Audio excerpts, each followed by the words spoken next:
Turk ijodkorlarining Hovli Avlu seriali 2018-yilda suratga olingan bo'lib, unda bosh rollarni Demet Evgar, Kenan Ece, Nursel Kosey o'ynagan.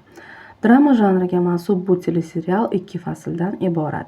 Birinchi faslning taqdimoti 2018-yilning mart oyida bo'ldi. Har bir yangi qism haftada bir marta chiqarildi.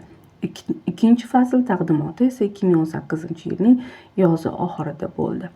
Serialda bosh qahramonni gavdalantirgan Deniz Demir hamma tomoshabinlarga ham ma'qul kelmasligi mumkin. Chunki u muxlislarning ko'zi ko'rib o'rgangan sohibjamol aktrisalardan emas.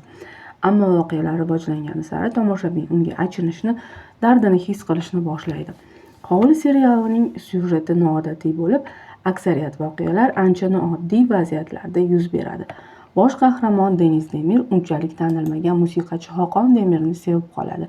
Bu bir ko'rishdagi muhabbat edi. Ana shu muhabbat mevasi sifatida Ece dunyoga keladi. Biroq baxtli davr uzoq davom etmaydi. Yillar o'tib, o'tli muhabbat otashi so'nib, har qanday oilada bo'lgani kabi maishiy hayot boshlanadi. Er o'zi begunoh bo'lmasa ham xotinini doim xiyonatda gumon qiladi. Kundalik janjallar zo'ravonlik bilan tugaydi. Ayol ruhiyati sinmaydigan kaltak emas. Navbatdagi janjal Denizning qamalishi bilan tugaydi. Uni vaziyat oydinlashgunga qadar ozodlikdan mahrum qilish muassasasiga olib ketishadi. Uyda ruhiyatiga ozor yetgan qiz va jonlantirish bo'limidagi er qoladi. Qamoqqa tushgan Deniz bu yerning o'z qonun-qoidalari borligini tushunadi.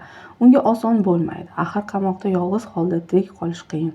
Bunday shafqatsiz sharoitda omon qolish uchun Deniz qamoqdagi to'dalardan biriga qo'shilishi kerak. To'da boshliqlari Azra Kaya, fe'l-atvori juda yomon yosh qiz va ona Qudrat Uzturk, shafqatsiz va beqaror yoshi o'tgan xotin. To'da boshliqlarining kun sayin o'tkazayotgan bosimi Denizni garangsitib qo'yadi. U voqealarning bunday tus olishiga tayyor emasdi. Deniz qamoqdagi muammolarini hal qilish bilan ovora ekan, yaqinlari xavf ostida bo'ladi. Bunday sharoitda Deniz yaqinlarini himoya qilib ozodlikka chiqa oladimi? Tomoshabin o'zini qiziqtirgan barcha savollarga serial voqealari rivojlangan sari javob topib boradi.